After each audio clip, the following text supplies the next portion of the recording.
Right now, mermaids are having a serious moment. There's a brand new Little Mermaid film about to hit Netflix this month, and 2 more are on the way. A Universal version based on the original Hans Christian Andersen story, and a live-action Disney remake with music by Lin-Manuel Miranda. Sign me up! And that's not even including the gender-swapped Splash remake with Channing Tatum that's currently in development. In the world of books, Louise O'Neill wrote a feminist Little Mermaid retelling this year, and copies of The Mermaid and Mrs. Hancock have been flying off the shelves. And you can read all those books and watch all those movies while snuggled in a mermaid blanket that wraps your feet together into a tail. Like I said, mermaids are having a moment. But it's not just a recent obsession. The mermaid statues across London, from Hyde Park to Trafalgar Square to this one here in Regent's Park, date all the way back to 1896. So why are we so obsessed with mermaids? Definitely the most famous mermaid story has to be The Little Mermaid. In Hans Christian Andersen's story, unlike in the Disney remake, the Little Mermaid isn't just searching for a prince, she's searching for a soul, which in this story is something that only humans can have, or mermaids can get one by marrying a human. But in the original story, it doesn't work out so happily. The prince is a bit of a jerk, strings her along for a while, and ends up marrying someone else. And unfortunately for our mermaid, the deal that she struck with the sea witch is that if she didn't get him to marry him, she would die. So her sisters come up with one last plan. If she murders the prince instead, then she'll be saved and she can go back to being a mermaid. Yeah, it gets pretty dark. But does she do it? You're gonna have to read the original story to find that out. So The Little Mermaid is a pretty dark and tragic story.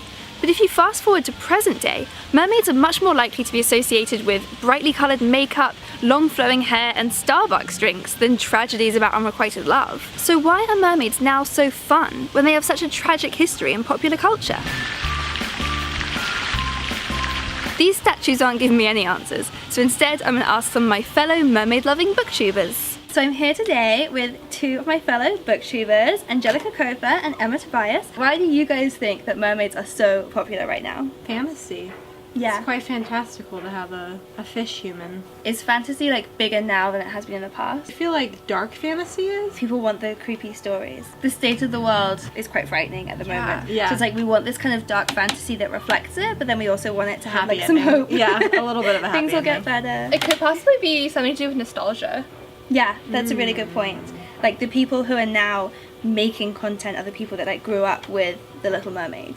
The Disney one, at least. I think as well we can't like not talk about Harry Potter. It kind of helped with like fan culture and like nerdom. I think mermaids kind of like maybe were an offshoot of that as well. It's a period where I feel like there was so much stuff I saw online of people taking mermaid classes and like doing that, and they had like the mermaid like pillow things where you could put your feet in and have like those are really popular right now, and they just blankets that make those you blankets. into a mermaid. I really liked The Little Mermaid too.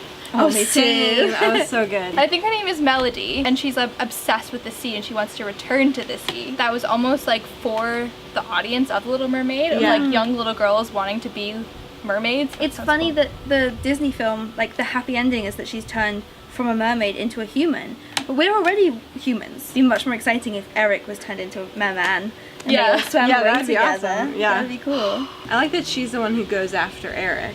Yeah. I think that's cool. Because Yeah. not a lot of the Disney princesses that happens. But she does have to do it silently. Silently, which is not great. There's a really great episode of Garfunkel and Oates where they, like Little Mermaid 2 guys, where they're dating these guys and they don't speak, and they see how long it takes for the guys to notice that they haven't been speaking. It's so funny. Have either of you read the original story, the Hans Christian Andersen story? Yeah, it's really sad.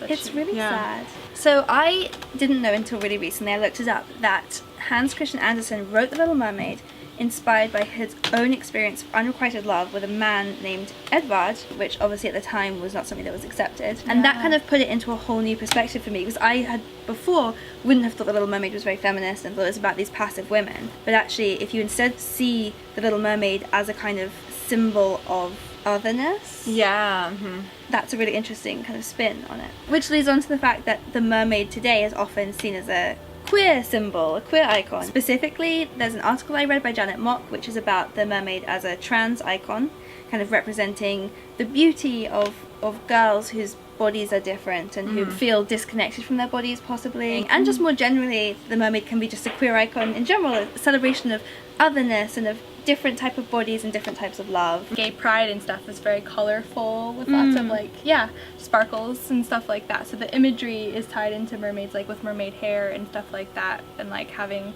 the flag, I can see how it would like cross over, and it would be easy to take on the mermaid as like a good way to explore that and have fun with it. And it's sort of, as well as beauty and difference, it's also power in difference. The mermaid's actually a very powerful creature, can do things that other humans can't do, like swim deeper than humans can and faster than humans can. So it's kind of celebrating this amazing strength in people who are seen as different. Mermaids can't wear jumpsuits, which is sad. We've got just so many I didn't get this memo. What about sirens in like mythology? Yeah, I think it's cool because it's kind of this intersection of the mermaid with the witch. Witches are often associated with like seduction or negative aspects of femalehood. So I like the siren because she's like subversive and powerful in her own right, and she does use her voice, whereas Ariel loses her voice. Originally, mermaids kind of came into the popular belief because of people seeing sea creatures and thinking it was a mermaid, right? Exactly. Yeah. So like their actual genuine history is like some probably dangerous sea creature, because things that live in the sea are terrifying to me. So they've been kind of tamed and like feminized and turned into these like passive, beautiful beings. But actually it's like, well, that's what you think, but actually we're scary sea monsters.